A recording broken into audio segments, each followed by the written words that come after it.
Hello and welcome to this episode of The Unnoticed Entrepreneur with me, Jim James, your host. And today we're going to India to meet Prateek Panda, who's normally in San Francisco, but right now is in India. Prateek, welcome to the show. Thank you so much, Jim. It's a pleasure to be here.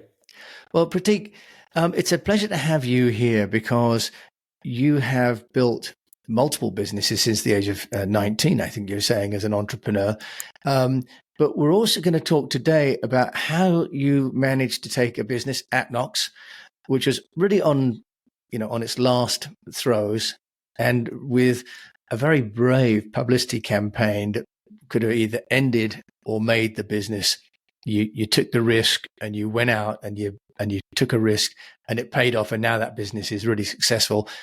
You're going to help us also to understand about Philo, which is a company that helps you to determine whether the influencers that you're working with are adding value or not. And we're going to talk about nano influencers in B2B. So we've got a number of things to talk about today. So Prateek Panda joining us. Tell us then, first of all, about this story you were sharing before we got talking about the business that you had. Appknox was on its last legs and in the security business, and no one wanted to do business because you were a startup, but you had to get a client.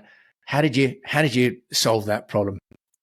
Yeah, so happy to talk about that, right? And it was an interesting part of the journey. And just to give a little bit of background, Appknox is in its simplest form a mobile app security solution that helps developers detect and resolve security issues in their apps. Now, with that context, what we were going through is we had a good time, a good early run, and we had a lot of initial early investor interest, raise money for our seed round, got to a few first customers, and subsequently we got to a phase about 2.5 years when the product was kind of getting matured, but we were struggling to add more customers, right? And it was a challenge, and we had a series of months of flat revenue, couldn't grow new revenue. We were adding new customers, but we were also losing customers. At that point, what we had noticed was that the segment that worked best for us for security was particularly finance apps, and that means like banks. But the challenge was that whenever we used to go to a bank, they would not want to work with a small startup. So it was this catch-22 sort of problem where we are like, okay, how do we get into one and then open up the doors, right? And we figured that one way to get there to the banks would be to get through some large, well-known tech companies, tech startups, who would be willing to work with us and therefore leverage on their momentum and their brand to establish ourselves as a strong player in the security space. Now, what happened is there was a particular app which is an Uber competitor in India. It's a large app, tens of millions of users, to be honest. And my security team found a major security vulnerability in their app, which allowed people to take rides for free. So they had a digital wallet feature. You could load money into the wallet to pay for rides. But the security issue was allowing people to replicate the transaction multiple times. So you would pay once using your credit card, but you could repeat that transaction again and again to keep reloading your wallet with money, actually without paying for money.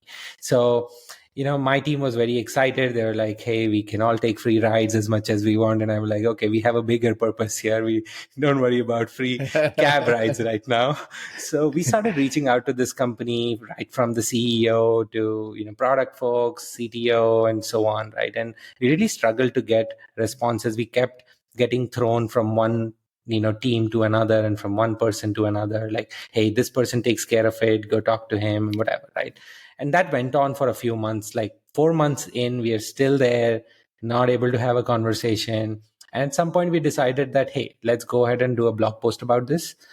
We will let the company know that we are going to do a blog post about this, give them 30 days to fix this issue or acknowledge the issue. If they do that, we'll not publish the post.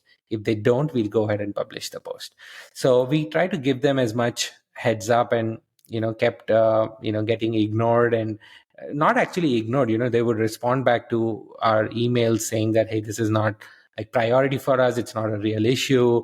Nobody exploits this. And we used to keep sending over examples of, hey, we are still able to do the exploit, right?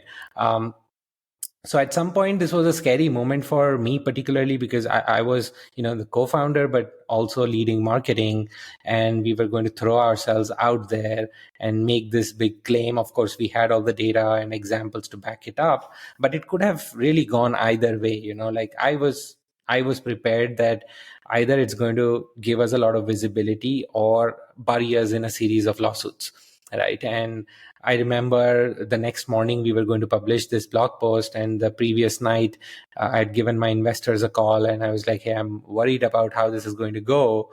And what if all we have to deal with is lawsuit after lawsuit? And they were like, hey, we've given this company enough time. Let's go ahead and do this.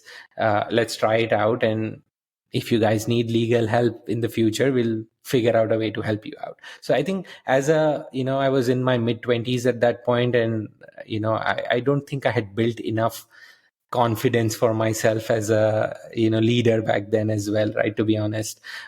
So this support from our investors definitely gave me more confidence, and we're like, okay, let's do this. So next morning we published that blog. Through the day it got carried in a lot of online publications. The morning after that, it was on the front page of every business daily in India, every business daily. So the top news, the top first fold was about this story. And that was big, right? For the next whole week, I did no work, to be honest. Like I was only answering, journalist calls and, as expected, lawyer calls from this particular company that wanted to sue us. So that was a particularly scary time, but it opened up doors for a lot of opportunity for us. The sales team, got a lot of business out of it. We closed about 20 new accounts within the next week or 10 days. All of them excited to start working with us. Pretty much, like, although I was worried about the lawyer phone calls, that also died down in about 3 days. And I later found out through a buddy of mine who used to work for the same company that they were actually planning to do a major product release a month from that time. And they moved the date in advance to launch something more quickly to create a positive spin on something else, right? And yes, they spent a ton of money buying ad space in all the newspapers to promote that particular product and so on. And, I still remember all of us co-founders, and we were a small team back then. I think we were less than 12 people. We had a tiny office in the top of a terrace building, which would technically not even qualify for an office.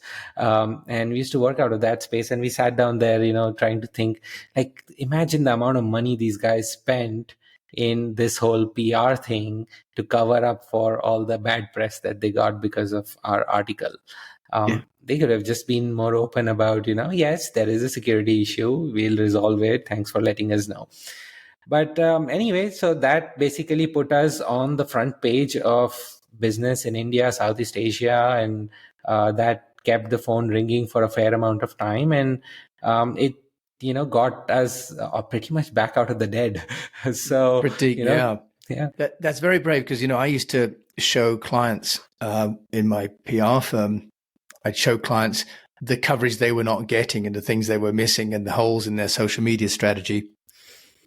And you'd always feel, it's a double-edged sword, because if the person inside the room that you were presenting to was responsible for that strategy, you knew you were insulting them. Right. And so, but you played that out fantastically. And so you managed then to get Appknox, it sounds like then it flew. But you also then, I think, found that as a result of doing that, just how important in B2B, especially, one person can be inside a company, right? So you're now working at a company called Philo. Which is building, it's an API platform for the creator industries to measure influencers. Do you want to just tell us then a little bit about, influencers and what you learned from that first publicity exercise, and then how that's parlayed into this new business? Jim, right now in today's date, this whole thing around influencers and creators has become very flashy and almost celebrity status like. But honestly, the concept of influence has always existed, right? You look down in your families and you might always have one person that somebody calls up to ask for tech advice, or somebody who's great with the barbecue. And we all have that kind of person in our life, right? And so the concept of influence has always existed. Influencer marketing as a channel is relatively new. Now, going back to the Appknox story as well, right? That particular publicity, I can call it publicity stunt now, was essentially something that opened up doors for us. But there was one person in particular, a security leader for one of the largest private banks in India. And he got really interested, and he was like, hey, I understand you guys are, a small player, a small startup. We'll find a way to engage with you for a couple of projects, and let's see how that works. And he was supremely impressed by our tech and what we could do, that he was the one who started talking to other CIOs of banks and telling them that, hey, talk to these guys, they're great, we are using them.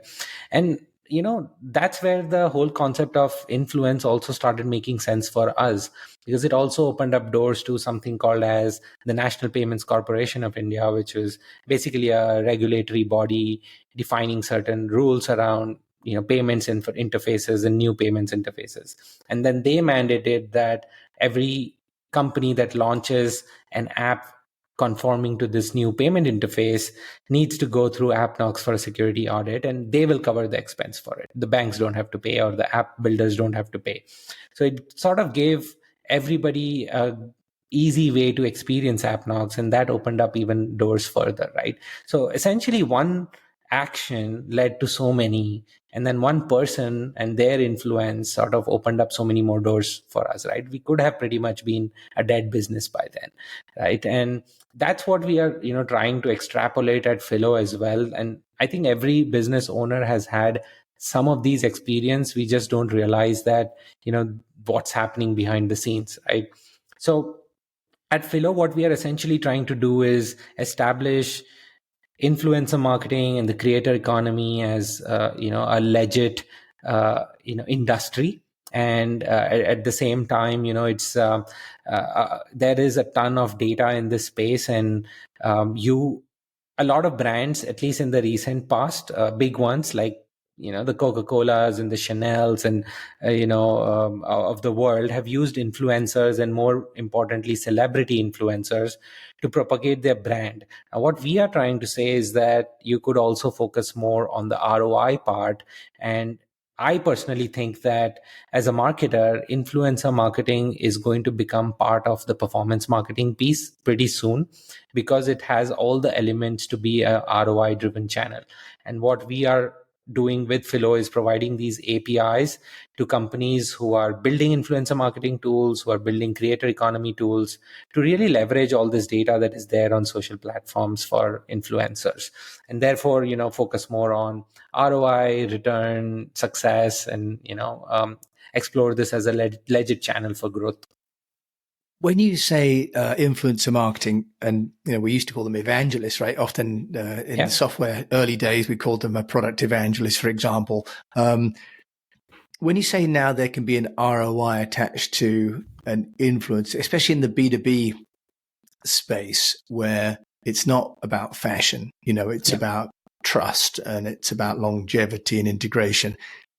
Prateek, how do you see ROI being demonstrated by the influencers and using a platform like Philo to do that? Yeah. So, and this is like a tip to all B2B entrepreneurs as well as B2B marketers.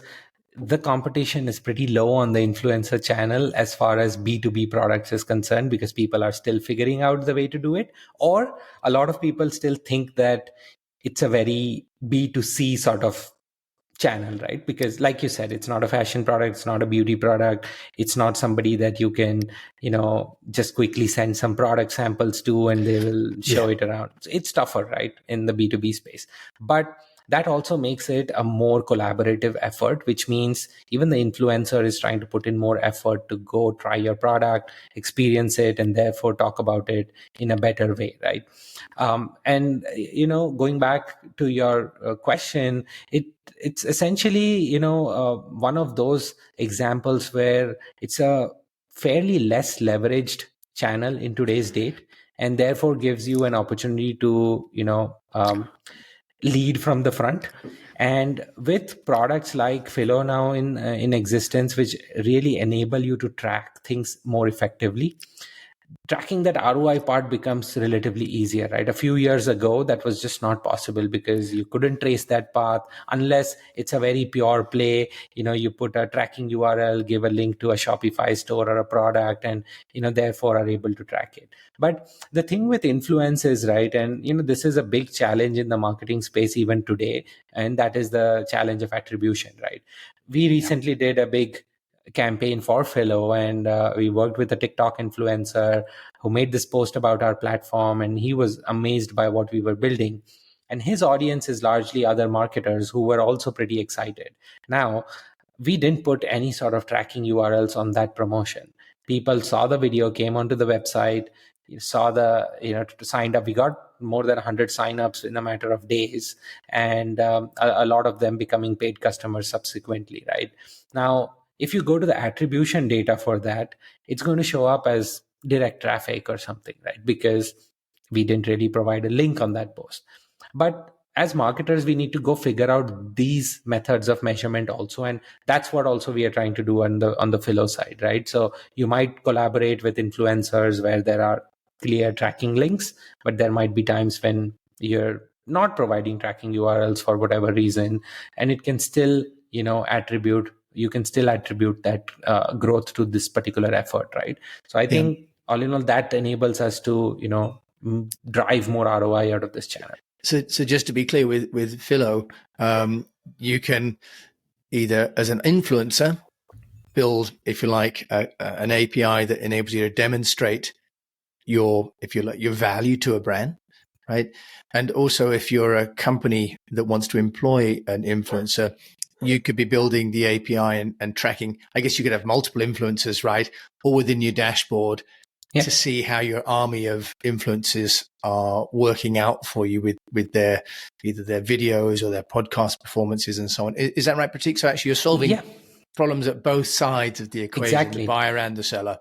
Exactly. And, we enable a lot of these influencer marketing platforms as well as influencer marketing agencies do a better job with finding the right influencers, running effective campaigns, measuring success better, and then reporting them better also, right? Through the use of all of the APIs that we provide, because our APIs give you more knowledge and data real time about engagement, income, demographic information, and so much more about every influencer and their audience on pretty much every social platform. And that includes hundreds of social platforms. We tend to think that, okay, the world is limited to Instagram and YouTube and TikTok, but there are so many others, right? Shopify is also a platform like that, which enables people to make money. OnlyFans, or so many, Beehive sort of newsletter platforms.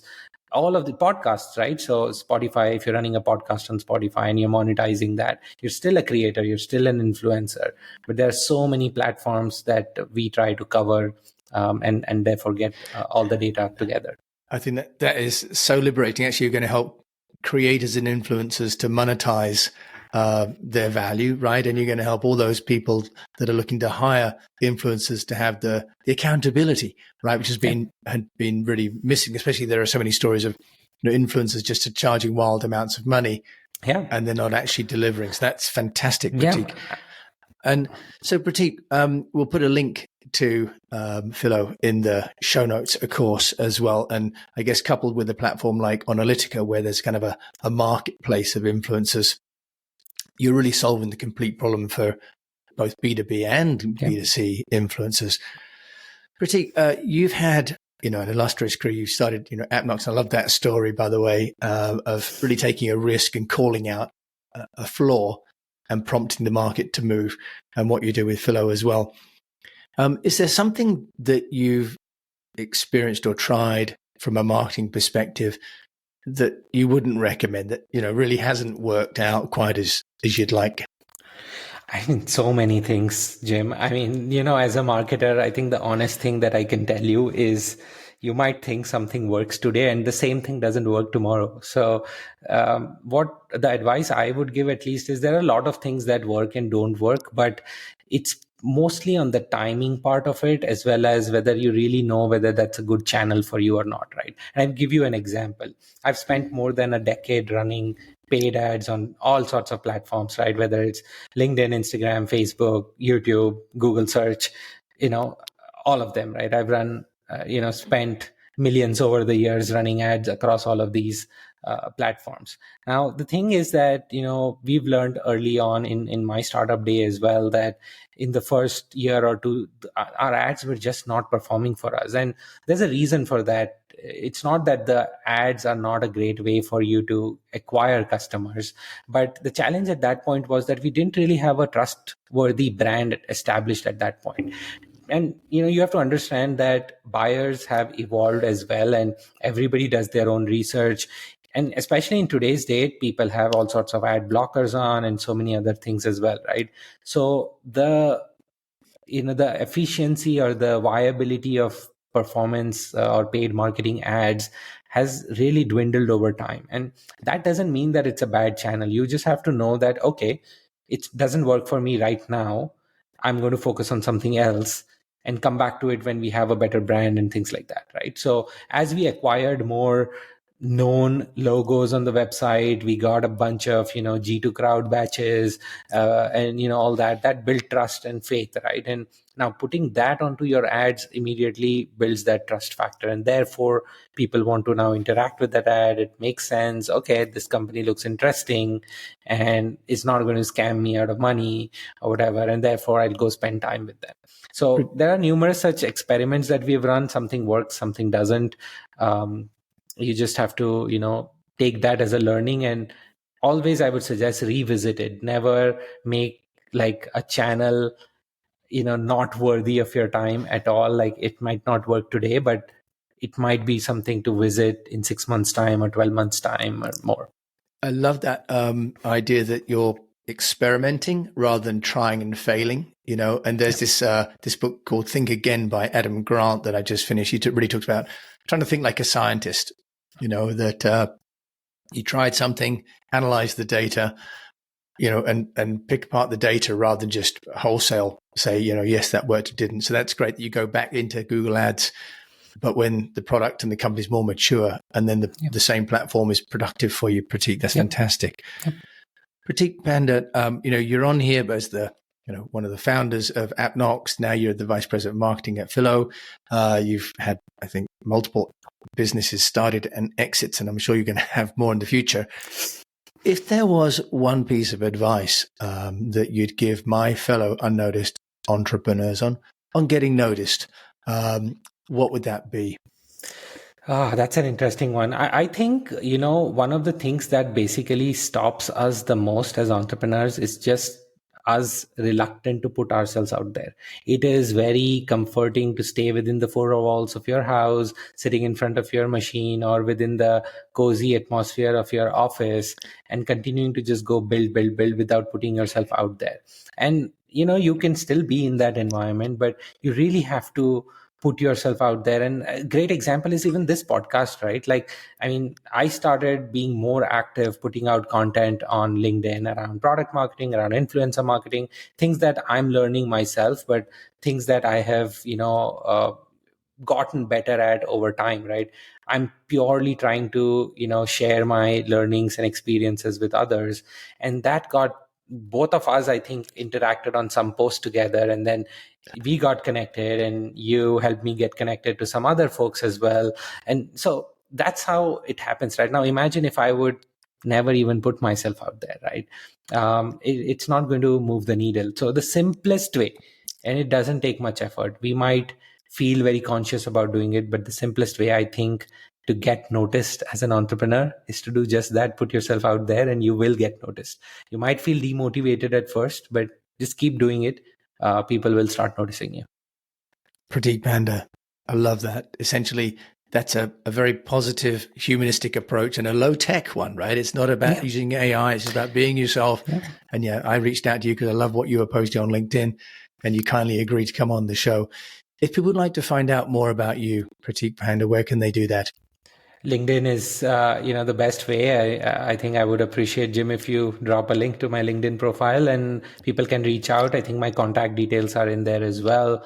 But I'm very responsive on LinkedIn, so that's the best way to get in touch with me.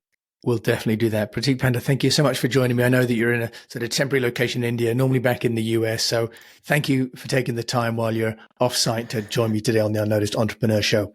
Thank you so much, Jim. It was great, being on this show, and it was an amazing experience sharing my side of the story. Yeah, it's lovely because I know, Prateek has his own podcast as well, and it's wonderful. We'll put a link to his show as well. Prateek, what's your show called? It's called Impulse. It's like a influencer marketing pulse check. So therefore Impulse. It's a podcast where I talk to influencer marketers from around the world, B2B, B2C, get to know about how they are doing influencer marketing, what's working for them, what's not working for them. It's the first time I'm doing the podcast as well, and I'm having a lot of fun hosting it. So there we go. He's got a chance to be on the mic with me, and then other people are on the mic with him. So podcasting is another great platform, right, of reaching out. Yeah. So to thank you for listening, as always, to me having a guest. Wonderful to have Prateek on the show today. And, this idea that he's taken a risk of calling out the flaw in his potential customers' services and products.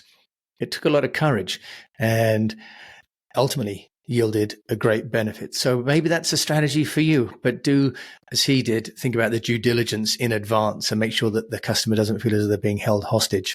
Yep.